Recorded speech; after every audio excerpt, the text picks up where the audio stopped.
So you can see Dr. Timothy Van Meter is Associate Professor of Practical Theology at Methodist. That's the Methodist Theological School in Ohio. Did I get that all right? His undergraduate degree from Tennessee Tech is in majoring in geology and biology. Gives him a good foundation for where he is now. But more importantly, he is a graduate of Cantor School of Theology in Atlanta, or his MDiv, to which Phil graduated and I worked there, so we can vouch for this guy. And he also got his PhD from Emory University. So we are delighted to have him here. And guess what? Well, he's unmarried, but guess what? He has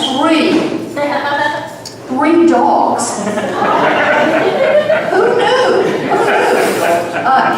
They sound very exciting and interesting dogs, so we might find out about them. Tim, we're glad you're here. Welcome. My dogs are running a different part of the universe right now than my life, like they run every day. But it's good to be here in Indiana. I grew up in Evansville. Was born in California, but moved to Evansville when I was about 9 years old. And Tom Heaton and I were at Methodist Temple for a number of years together, and still in a 4 or 5 year time where I still think it was kind of this really golden time in my life, where a lot of significant and important decisions I was making, and others in our kind of small group of what was called young adults, so we refused to call it that because it seemed a form of ghettoizing particular folks within the church. And so I told John Hopkins that every time he asked me what the class name was called. So, but it was a good time, and it's good to be in Indiana. And it's wonderful to be with you all, because as someone who's lived in Georgia and in Richmond for a short time, and in Pennsylvania and now Ohio, the last 20 years, it's getting harder and harder to recognize the Indiana I grew up in. We had progressive politicians at one time. My representative was a gentleman named McCluskey for a number of years, and not only could he not be elected, he probably would not be allowed to enter the voting booth right now. And Evan By and Birch By and some of those folks. But it's good to see you all gathered here. This is not just a memory, but hopefully a vision of the future. I also needed to offer some places of confession. Confession would mean also repentance, and I'm not sure that I can repent from all of my sins in Indiana. But my father was the vice president of Ecological for a number of years and built those power plants that we've been cussing all day. A number of them. And I, as a union laborer, working my way through college, worked on those, poured the footers for the turbines, and did that kind of work there. At the very same time, I was taking courses in biochemistry and elsewhere, talking about the inefficiency. I would do a paper on the inefficiency of the scrubbers my dad had just installed on the, and presented in class, and then presented to him over the dinner table, and it was some fun times. The other thing I need to confess, and this is part of my own discernment towards seminary and on into graduate school. I moved back to Evansville after living in Anderson, Indiana, doing youth ministry up there. I moved back there, did environmental work in Evansville, Indiana, for 3 or 4 years. And during my time doing the environmental work for Bernard Lockmuller, a little engineering group down there, I was part of the environmental team. And I walked the I-69 corridor 6 times over the course of 3 years, and was part of the public meetings, and some of that work was they were talking about the I-69 corridor. I remember specifically a public meeting in Bloomington, Indiana, where so many important conversations happened in the men's bathroom. A couple of folks who have been really loud and strident and really taking on this particular project, I just said, you guys you're blowing it. And they knew I was with the other team, supposedly. I said, you're just blowing this. You're making the NIMBY argument. you're making the argument that somehow it's going to affect you so deeply you can't go forward. You need to talk about bats. You need to talk about wetlands. You need to talk about loss of agricultural land. You need to talk about the loss of historic sites. You need to look at the report we wrote, we're presenting to you, and look at what these corridors would do in such a way that allows you to actually make an argument based on the impacts and the impacts of life. And in the midst of making it, I thought, I probably am not going to work here much. But part of that walking, that corridor over time, began to discover a number of things about Indiana. Because we were seining streams to look at water quality, we were looking at air quality, we were looking at possible noise impacts, as well as loss of wetlands, loss of farmland, a number of things. And so we were doing population studies of fish in different creeks around southern Indiana, and a lot of them bordered agricultural fields around Petersburg, Washington, as the border came up north. And what we were finding as we were seining streams was studies that in the 70s or in the 60s were done, were finding 20, 30, 40, 50 different species of fish and minnows in these particular streams. We were finding 2 or 3.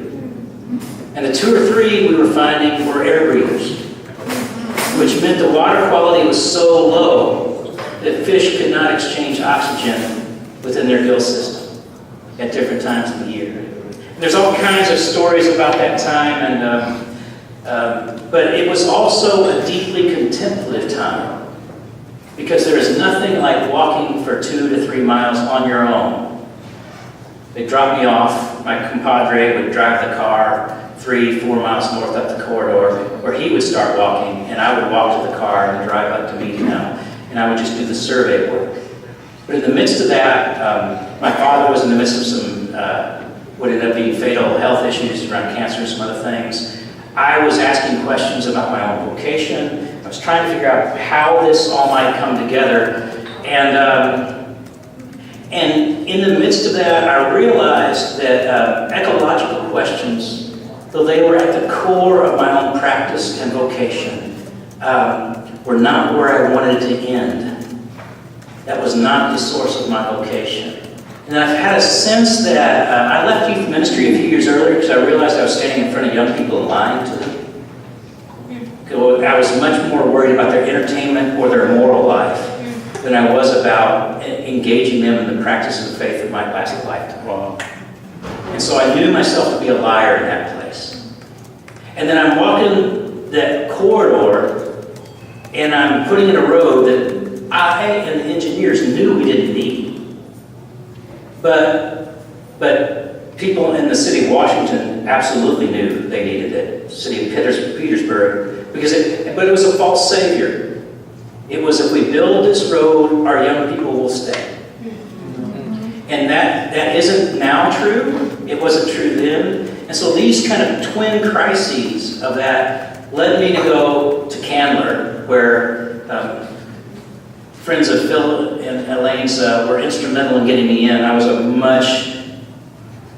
let's just say when I was at Tech and doing geology, there may have been semesters where I made the first class and the final, and that was about all, and passed the course.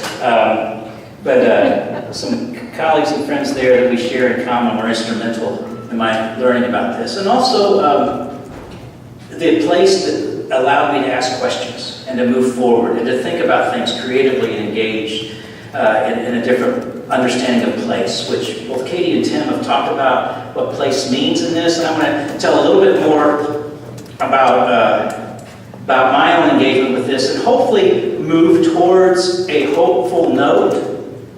But hope as an illusion is one more failing on our part. The only way to build hope is to actually face the reality of our time, to grieve that, and to move into constructive ways of engaging the world around us. And so I kind of talked past the next slide, but with the title here, I'm going to go ahead and go to it anyway. The title of this place is Millennial Dreaming, and I always feel like I need to talk about millennial in such a way where you understand I'm not talking about this guy. But if you want to know more about millennials, Adam Conover in Adam Hates Everything, has a wonderful, about 25-minute display as to why millennials are a wonderful marketing lie given to you and the church and other folks to try to get money out of you in such a way as if there's a generation that only thinks alike. As if there aren't millions of individuals all trying to make their own decisions moving in particular directions. There's no such thing as Generation Z, there's no such thing as millennials, unless you're trying to market something. And then you have to break it apart even more. If you want to actually be the church and be in mission, you might want to think about people in a radically different way than in categories of marketing. But that has nothing to do with what we're talking about today. This picture, this iconic picture, the Earth from the Moon, is one that repeatedly in ecological literature is spoken of as a moment when we began to understand that maybe we did not live in a space that had unlimited resources and unlimited possibilities. That maybe the planet itself, that all of life contained in that little blue, green, white orb, that's all of us together. And the resources that we have for the thriving of all creatures are contained in that space. And that perspective began to challenge, at least from the ecological thinking, or gave some space to ecological thinking where we began to think about what does it mean to live in a finite world? What does it mean to live in a space where resources are limited? Tim offered a slide that talked about the day we tip past the actual energy and resources available each year to us. And this image is part of that thinking and reasoning. Now, one of the key questions is, what did they know and when did they know it?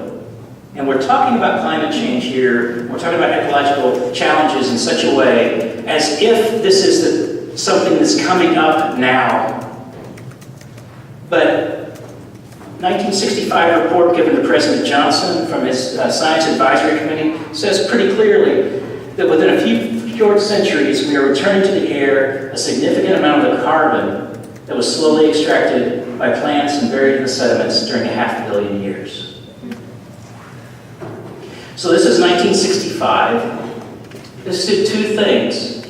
It generated a lot of, probably more than two, two things that resulted from this. One was it generated energy towards Earth Day and those kind of movements. It also brought about a massive disinformation campaign by the oil, gas, coal industries that we're still in the midst of today.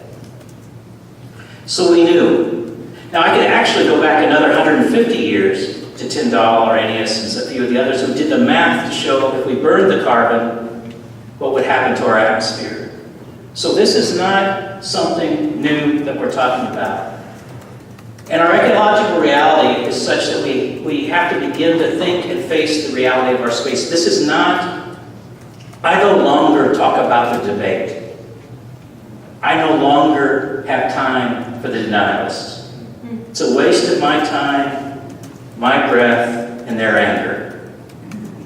And my anger. Because we're not talking about the actual science, we're talking about what we consider to be reliable sources.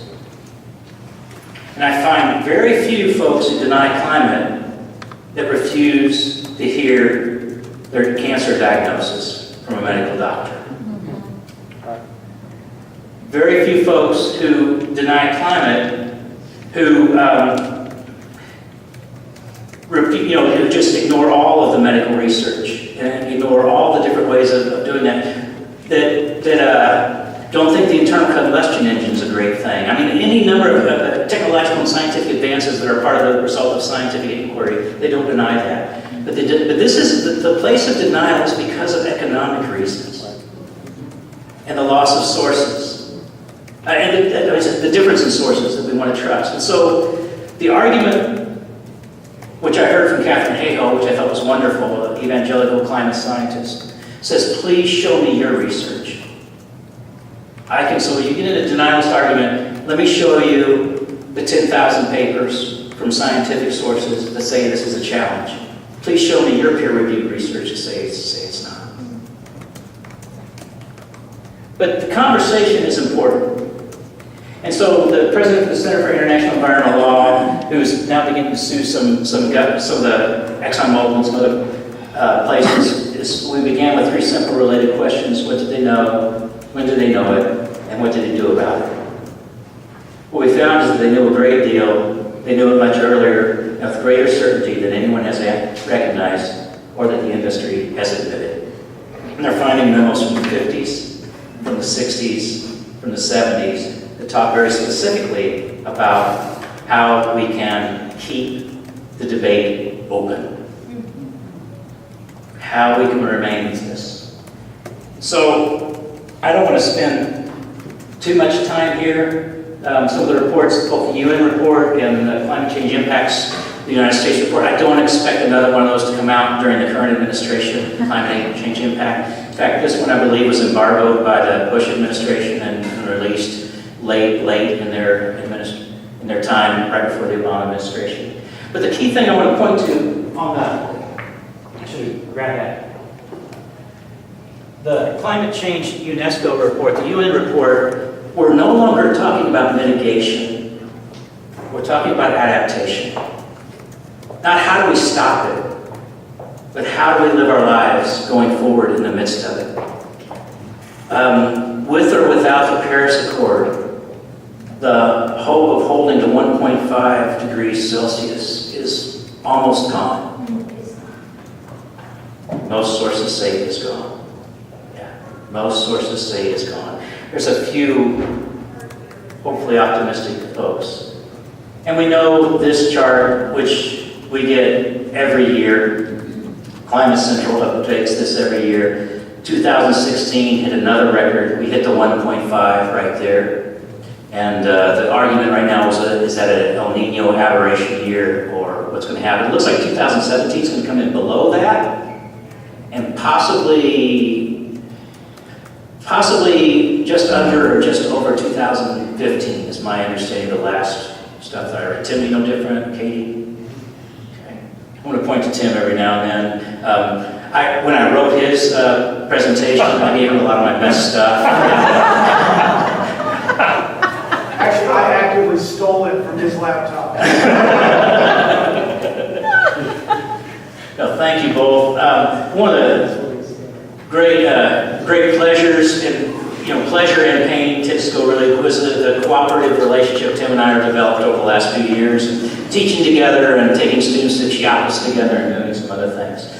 So I want to talk a little bit about what does this mean, because though climate change is a significant and important part of this, as Andrew Refkin, former reporter for the New York Times says, and y'all are reading it, it's not the true story. It's just a subset of the story, which is that we are coming of age on a finite planet. That picture of the Earth from the moon.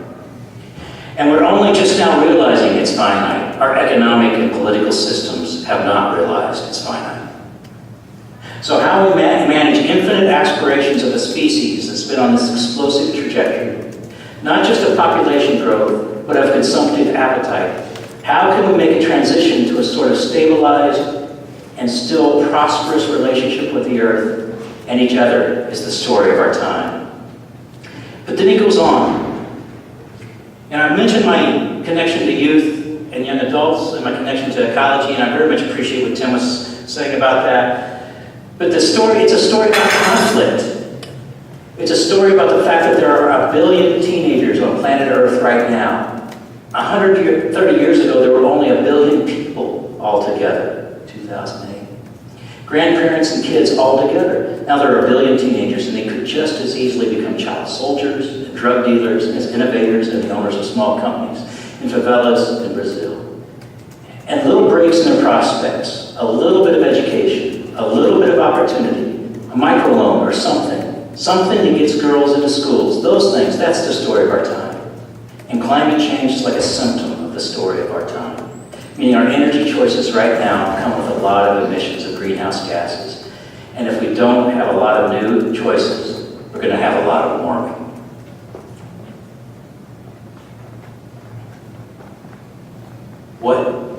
world do we want to leave for generations that follow us? That's the question of our time. There's a metaphor, a little story image that a science fiction writer, Paulo Bacigalupi, talks about in some of his, just in an interview. When he's asked about, what do you talk about when you talk about ecological crisis or climate change? He says, well, in my mind, I kind of think of this wonderful, beautiful banquet table. And sitting at that banquet are my generation, and the generation just prior to mine, and the generation prior to that, going back to about 1920s, and we are having a great time. We are eating this amazing food. We are drinking the finest wines. We are eating the best cheeses. We're doing all the things that we want to do with this just celebration of our prosperity.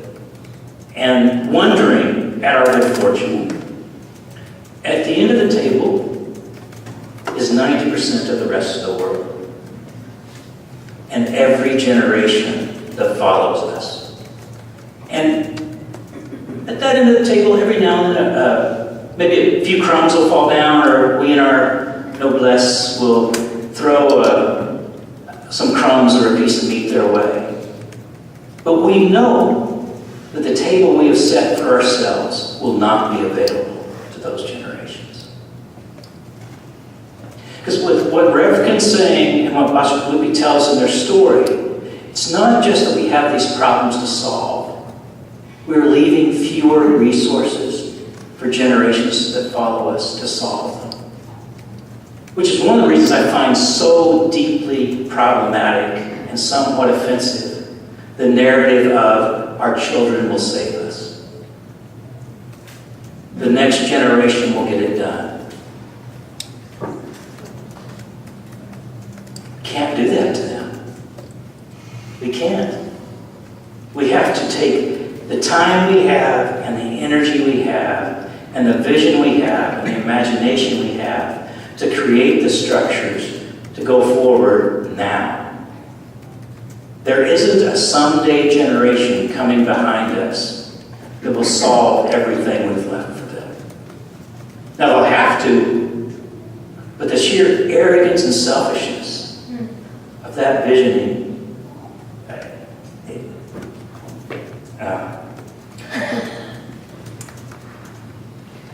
So climate change involves outsourcing violence on such a vast scale, temporal outsourcing and geographical outsourcing. It's the ultimate form of incremental violence, as it is shredding our planet's life-sustaining envelope. Climate change can be mitigated only through a commitment, an ethical, political, and imaginative commitment to safeguarding people and other life forms that are remote from us in time and space. Such a commitment requires that we deeply value life 30, 50, 100, 1,000 years from now. Countering slow violence requires reimagining responsibility over long time frames. Rob Nixon's book, Slow Violence and the Environmentalists and the Poor, is a book both Tim and I have had in our classes at different times, and maybe some of you all have read it too. It's well worth the read. It challenges some really core and key thinking around economy and political understandings of the world, but it particularly tries to raise up the voices of those who are the most harmed by the actions we're taking in the world.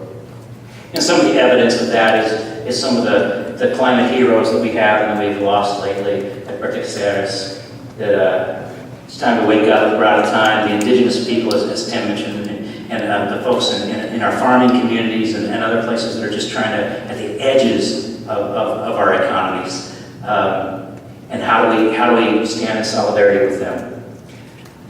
There are some particular responses that are easy, readily available to us. One is to deny. One is despair. One is frustration, throwing our hands up. But unfortunately for Christian people, for people of faith in a variety of traditions, we do not have the luxury of despair. We actually have other charges for us. This is a work by an artist, Isaac Cordala, which has been renamed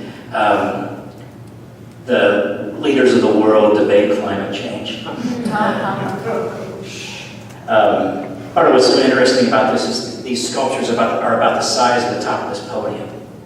They're not large-scale installations, but it's interesting. So the responses of denial, apathy, or acquiescence to the market as it exists are right there before us. Another set of responses might be despair, fatigue, just remaining in loss and perpetual grief. I have to admit, I fight with a couple of these on this list right here. The idea of just of walking around, hearing the news, and just remaining in grief is one I find very seductive. And the idea of cultivating hope in the midst of this becomes more and more difficult. So, to think about where we are, I want to turn to Rebecca Solnit, one of my favorite writers. Does not come from a Christian tradition, but comes from a good socialist tradition. We need to read those folks too. So Rebecca Solnit says the future is dark, with a darkness as much of the womb as of the grave. What will we birth through this? How will we begin to reimagine our world? Where is the space for our own practices of imaginative hope? And how do we want to engage that? And I think grieving is part of that. I think facing reality is part of that. But I think the call that we have to offer to ourselves and to young people is to be in partnership to radically change who we are in this world and in this time. I do think the church and faith communities can be at the center or extremely important within this conversation, but we have to break a few things up. One is, and I think this is particularly a Methodist sin, you don't have to do it alone. There are actually other groups of faithful people doing work around you. So it is not important that a United Methodist Center for Climate Changing arise, as much as maybe it is to find out who is doing this work, how do we join with them? How do we think about this together? Another challenge I would put out there is, how broad are we willing to be in conversation? Can we pull back some of our need to evangelize around particular visions of the gospel in order to be in conversation with others from a variety of backgrounds? I have a new friend who actually, we're organizing a conference at MTSO. I'll say a little bit more about that later, or I won't. I don't know how my mind works at different times of the day. But part of that is going to be in about 10 days. It's a week from Tuesday. We start with a science panel with college from Ohio State, and that evening Lonnie Thompson will be there, who's an ice and climate science from Ohio State, one of the folks recognized as one of the leaders in glaciology. The next morning we'll start with an interreligious panel. And the individual I've asked to chair that interreligious panel is a friend from Italy, a conference on Thomas Berry's work in Assisi this summer I had the privilege of going to. And about the second day there, we sit up at a table together, and Ken and I had kind of seen each other, hadn't really talked. He said, "Tim, do you have a card with you?" I said, "Sure." Pulled out my card, and he said, "Right here, these words, Christian education." Yeah, it's part of what you do. Well, I don't teach that much of it anymore, but yeah, it's part of my title. That's the practice your people brought to my people to kill off my religion. That's when our friendship started. And what that means to be in conversation about how do we construct solidarity when we both have these radically different historical memories. And how do we want to remain in relationship together? There is no way forward without all the peoples of the world and all the faith traditions and all the possibilities of knowing our lives together through faith. And if we are stuck in the space of being the right ones, there is no way forward around these questions. So how do we want to engage those in a larger vision? Now, I want to think that it is this idea of practicing imaginative hope and what imagination might mean. An individual that shows up in every presentation I ever do, Wendell Berry, says the term imagination is what I take to be its truest sense. And what I take to be its truest sense refers to a mental faculty that some people have used and thought about with the utmost seriousness. The sense of the verb to imagine contains the full richness of the verb to see. To imagine is to see most clearly, familiarly, and understandingly with the eyes, but also to see inwardly with the mind's eye. It is to see not passively, but with a force of vision, and even with visionary force. To take seriously, we must give up at once any notion that imagination is disconnected from reality or truth or knowledge. And he's making an argument around art, but he's making an argument also around the future that we have, the capacity we have for changing it. And I said a little bit about the interfaith significance of this, but climate change presents our global family with the opportunity to embark on a path of spiritual renewal defined by a deeper awareness and greater ecological action. Every act to protect and care for all beings connects us to one another. Deepening the spiritual dimension of our lives, we must reflect on the true nature of our interrelationship with the earth. It is not a resource for us to exploit at our will. It is a sacred inheritance and a precious home which we must protect. And this is an interfaith perspective on this that allows us a space to go forward. Now, having said we need to be open, we also have these amazing resources. And some of them are shared between religious traditions. Some of them are, Christianity has done it in a particular way, maybe Buddhism has done it in a different way, that are around these kind of these practices of what it means to live a faithful and deeply spiritual aware life, what it means to spark our spiritual imagination that can lead to imaginative hope. And these are the resources that are available to us within our traditions. Some of the easy ones, I think the low-hanging ones, are practices that we have around what does it mean to live with enough? What does it mean to practice gratitude instead of wanting it? What does it mean to enter into the space of this world with the spaces where we are together and in relationship with reverence? What does it mean to practice hospitality? What does it mean to engage wisdom? What does it mean to remain in awe and to understand ourselves to be in deep and full relationship, as both Katie and Tim have talked about, with all the creatures around us?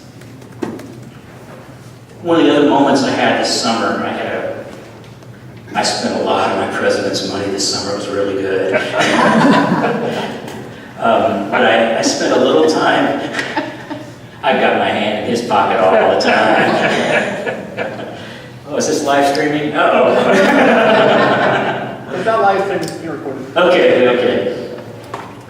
But there's a metaphor. I was walking with a friend in Belfast, in Northern Ireland. Glenn and I have been friends for over 20 years now. Met through a variety of, met somewhat just by comedy there. And that's a whole different level of stories. But we're walking around.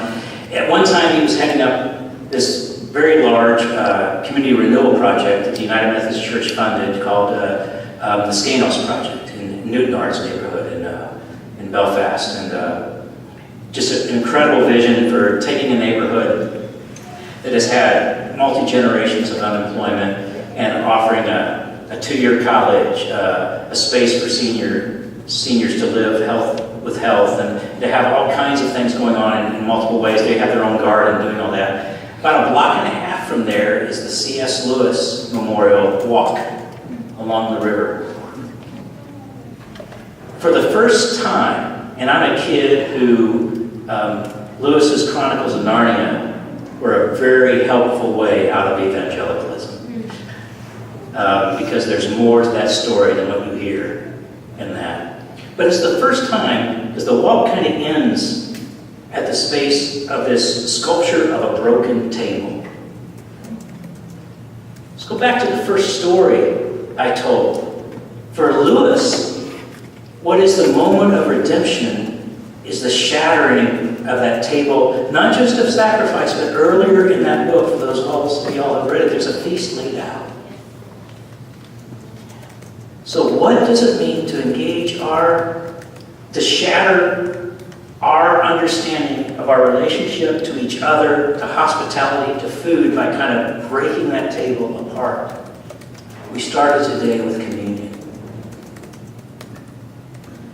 What does it reimagine to rethink our connection to the holiest of our sacraments in a way that doesn't set us apart as different, but ties us to all of creation? How do we shatter that image for ourselves and for those who worship with us? Now, these are the easy ones. I think this is the low-hanging stuff. To practice gratitude is relatively a little bit, but these might be a little bit harder. How do we think about reducing consumption? Katie was talking about some other things. How do we think about how we buy? And not just reduce consumption, because part of this, I'll talk a little bit more about the connection that TSO is having to the agricultural community and the practice of agriculture. The Whole Foods being bought by Amazon is good bad news or bad good news? Because part of what's already happening in that relationship, as well as Walmart's movement into organics and farming, is further pressure on small farmers around price point, and making it more and more difficult for folks who practice in local food, small farming, to continue to go forward. So how do you do that? How do we rethink that and also reduce our consumption? How do we shift our energy sources? We need to admit that our culture is founded on burning death. That's what coal is. That's what oil is. It's death encapsulated in the rocks. That's all we're burning with fossil fuels, is we're burning death. And then we wonder why we're living in a necrophilic culture. Limit driving, stop using plastic. It's a little bit late since it's in all our blood systems anymore from the latest studies. Limit meat consumption. That one is that is an ongoing part of our conversation on our campus, because we are fully committed to small local farms and what it means to grow holistically and so on our campus we source 94% of all our food from farms within about 50 miles, including our own. And we do have all of our meat is humanely sourced and grown. So we're not saying become vegetarian, become vegan. Those are great decisions for folks. You can't build soil without animals. And we have to wean ourselves off of the application of industrial fertilizers in order to grow food.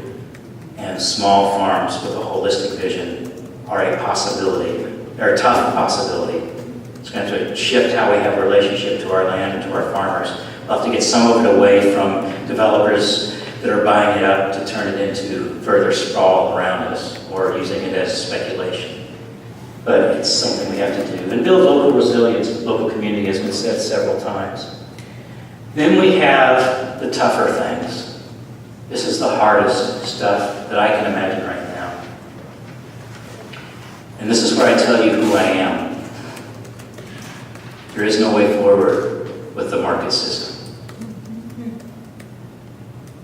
I'm sorry. You can't have at the core of your understanding consumption and figure out a way to live sustainably. We can argue. I feel pretty good about this one. We have to reshape economies, those things that are absolutely impossible to reimagine. For those of y'all who are Simpsons fans, this last Sunday was an incredibly bad episode. I apologize. But there were 2 lines in it, because it was set in a medieval world for The Simpsons. And one of the lines was, what, you want us to imagine a world without kings and serfs? You want us to rethink the economy in such a way where there's no way, this is the only way we'll ever be. We are serfs and we will be serfs forever.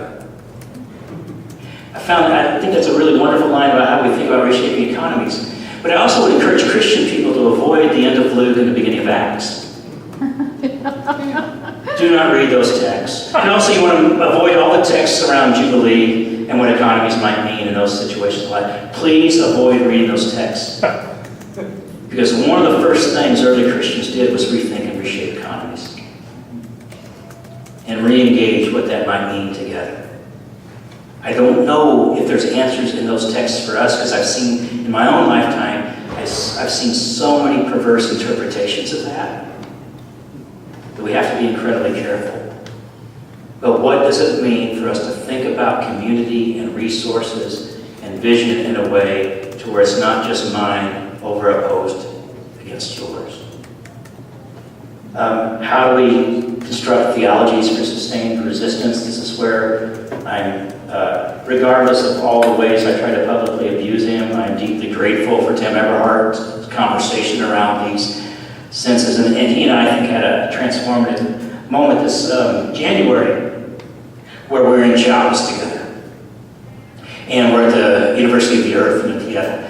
And the founder there, we have, 38 seconds in his study. And I think on the way out, Tim says, a new world is possible. And he says, the founder says, not only possible, it is imperative. Or it's not only possible, it is a must. It's necessary. It's necessary, yes.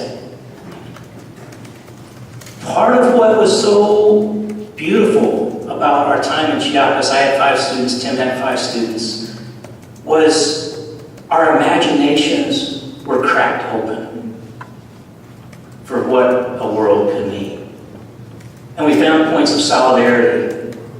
That they find some of the agricultural work happening in the States to be points of resistance alongside them. They find that we aren't all fully on board with Coca-Cola taking over or Pepsi-Cola taking over their water systems. And to be in that. So there are these pockets of people who are trying to create a new world. We need to ally with them and to learn from them. We need to subvert privilege. There is no going forward around ecology without taking on racism. None. If this remains a privileged white conversation, the conversation is over. It just isn't possible. And seek abundance. Here's what's so perversely genius about our economic system. That in a world of abundance, we live as if we are in the midst of constant scarcity.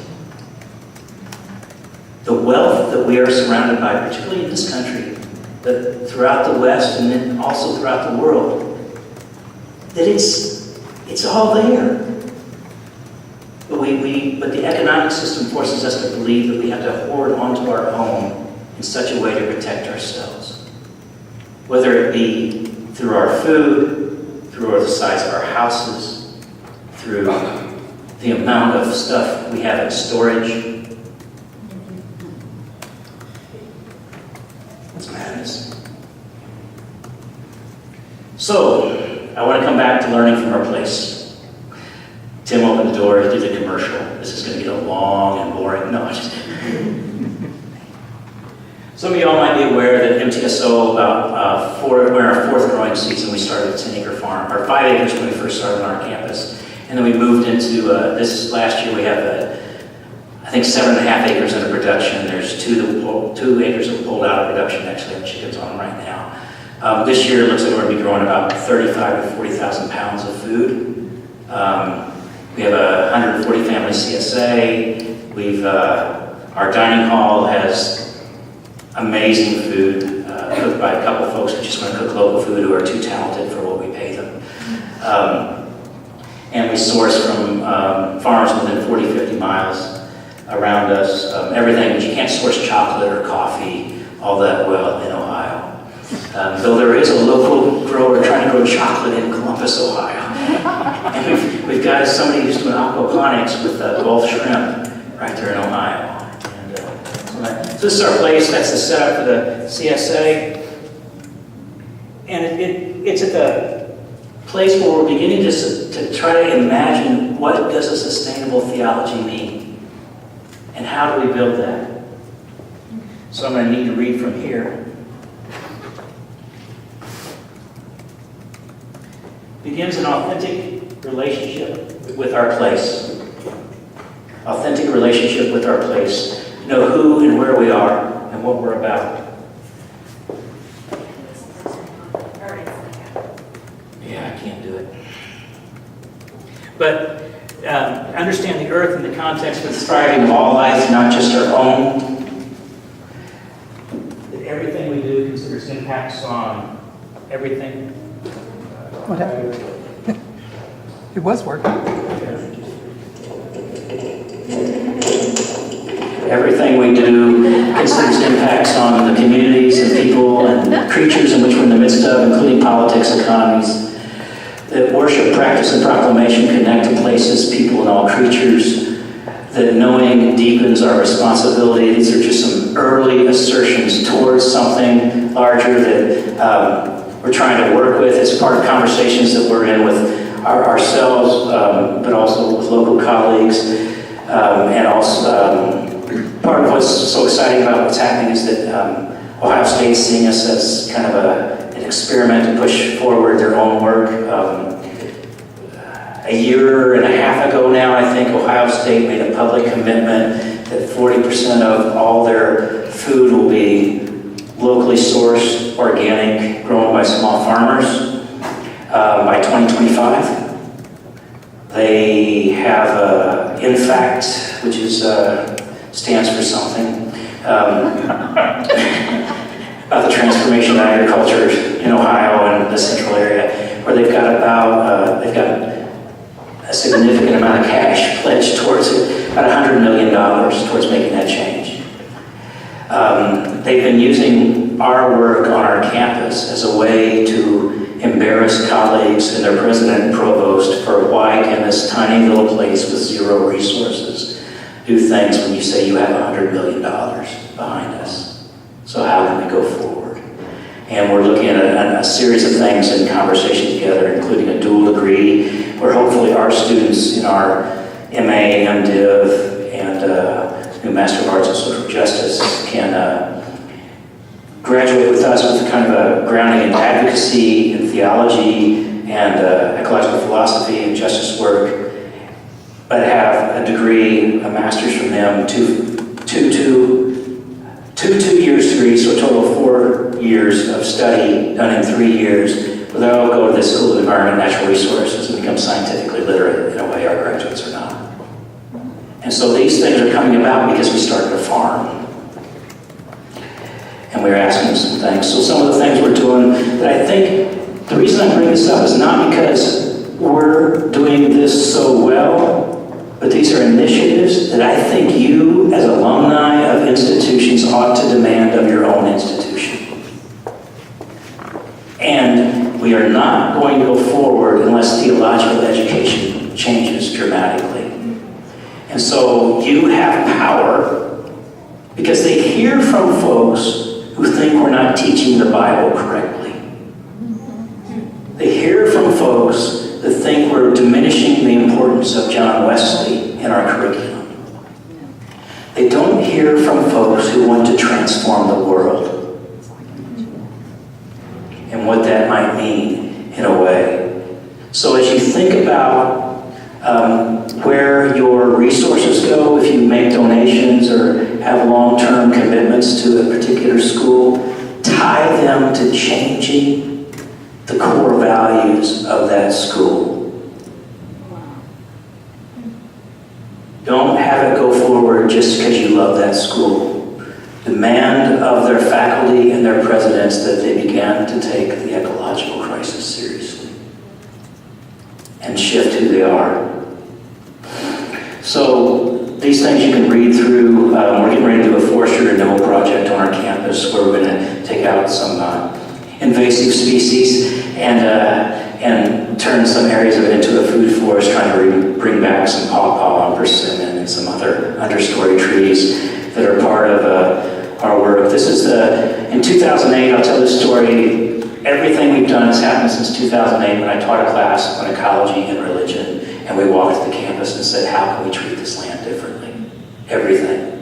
including geothermal for administration in classroom buildings, solar for our geothermal classroom, or solar for our administrative classroom buildings, ecology and justice specializations within MAPT, an MDiv, and a DMin, the sourcing of our dining hall, 4-person farm staff with full benefits, and a 2-person food prep staff with full benefits. So one's a French-trained chef.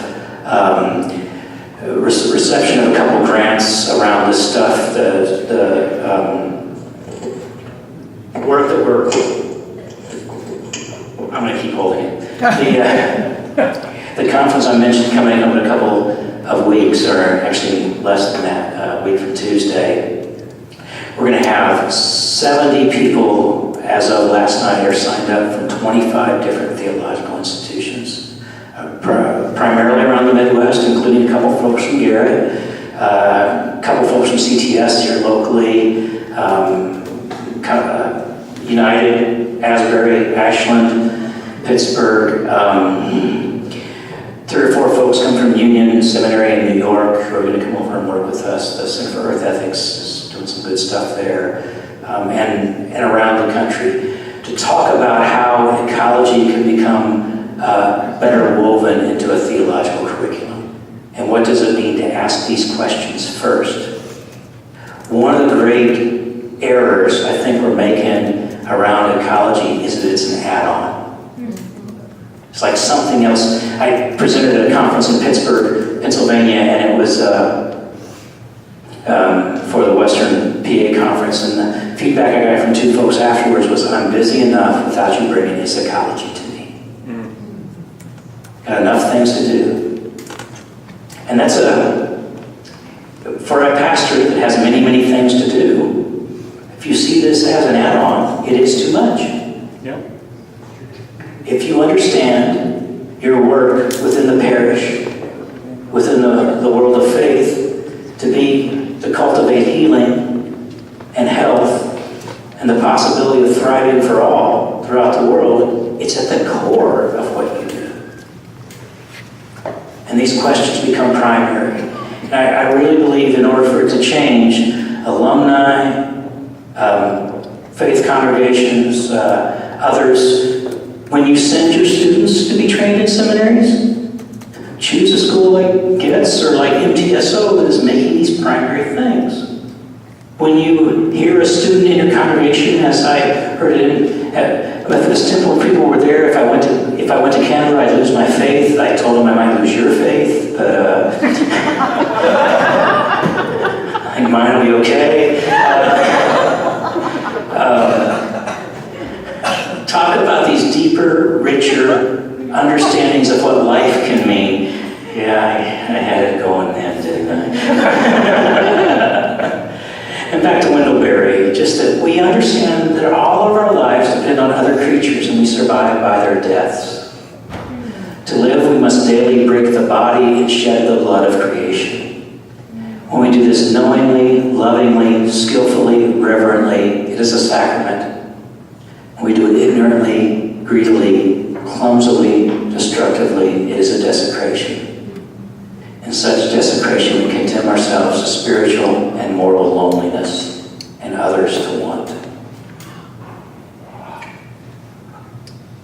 One of the ways that I want to continue to go forward in this conversation is to be in conversation with industrial farmers, to be in conversation with energy producers, not so they feel that they're right, but so that we can talk about a different moral vision for the world.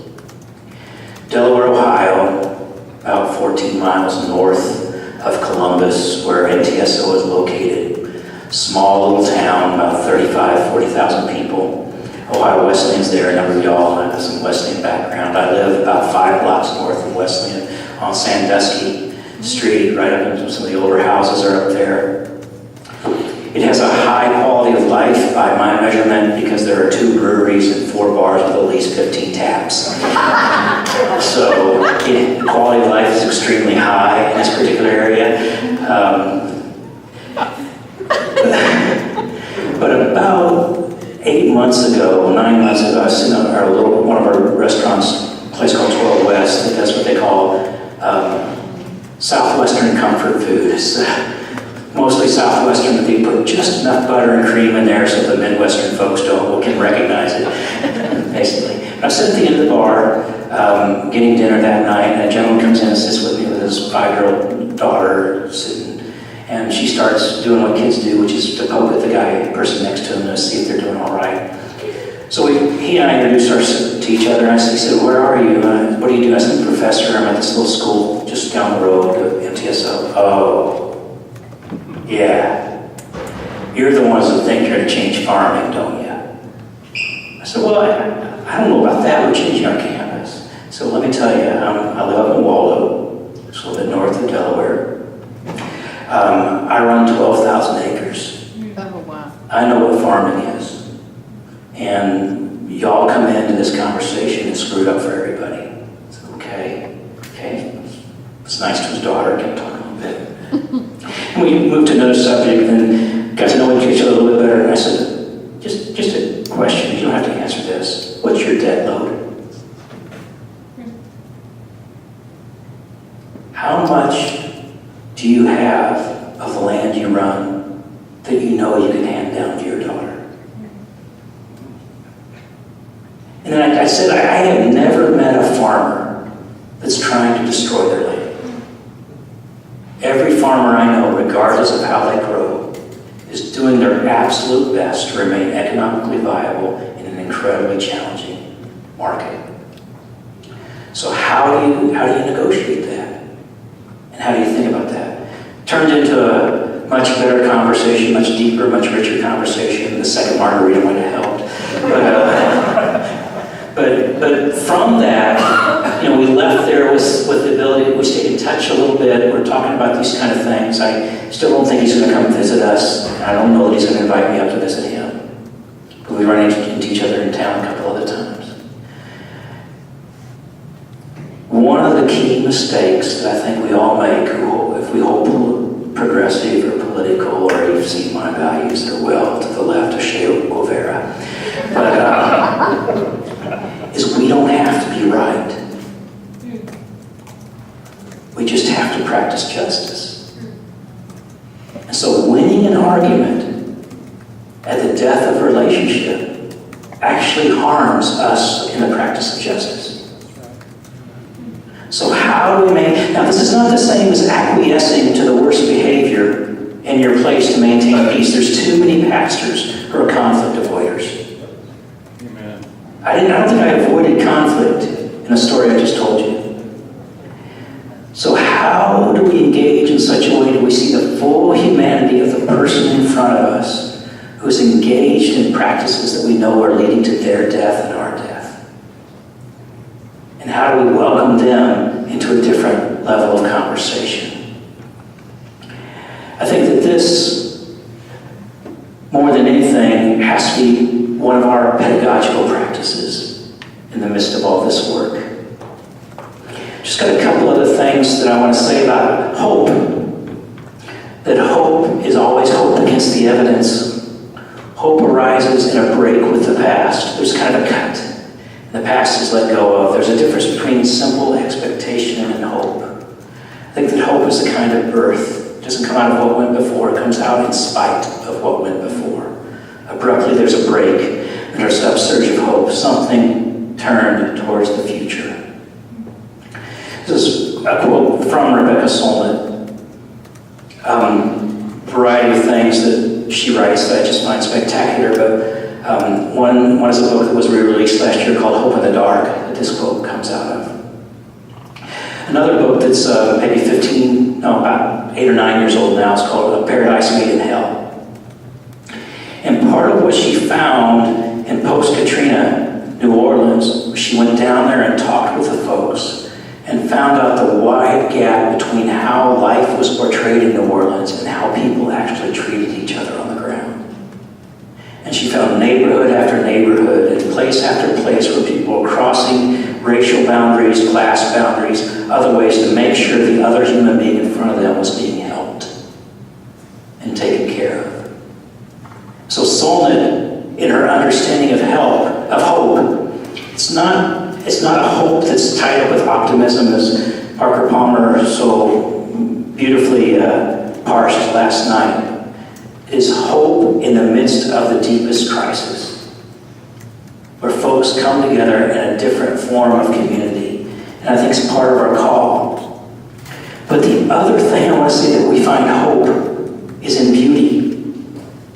It's a phrase that beauty will save the world, which Dorothy Day is famous for saying over and over again. In fact, her granddaughter's written a book with that title, which I highly recommend. It's been out for about 8-9 months. It's a whole nother way of thinking about beauty, but about Dorothy Day's work and the idea of beauty. But how can we engage with what is beautiful around us, with art, with just the beauty of the world, in a way that calls us to a deeper engagement? This is a little piece by Andy Goldsworthy, who's an ecological artist.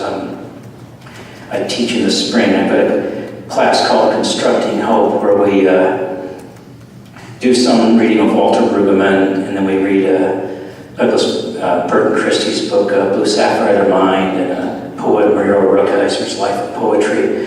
But the students, the first month is focused in on grief, and they have to read poets and artists who really engage life of grief. This is Brueggemann's book is Hope, Reality, Grief, or Grief, Reality, Hope, or some word there.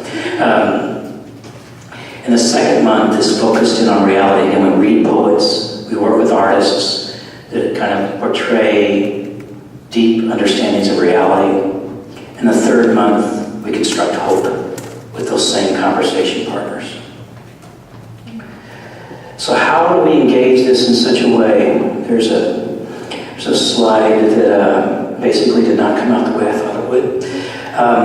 But how do we join with other people across what we consider boundaries, to seek awe, to seek beauty, to seek hope, to build and construct a different world? I think at the core of this, we need wise, faithful leaders.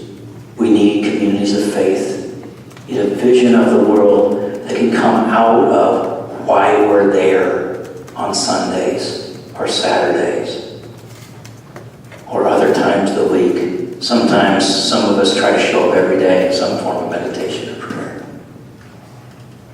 How do we construct that world? We need the wisdom of leaders.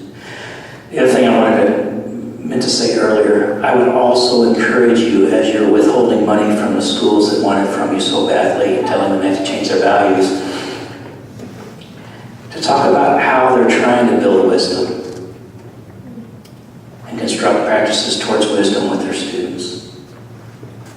How are they trying to engage a vision of a world that is different than the one in which we exist right now? Not otherworldly, but a radical shift in the world. And maybe with your bishops and your DSs and others, ask them how they measure success.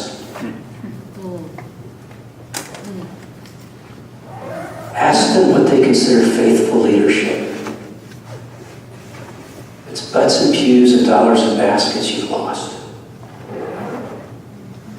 So if the church is going to change, it's going to have to come up with radically different understandings of who they are in the world and what success means in the world. And they will come out of a relationship and the building of community and the construction of a life of abundance for all to share in. I probably had a different conclusion, but I forgot it till just now.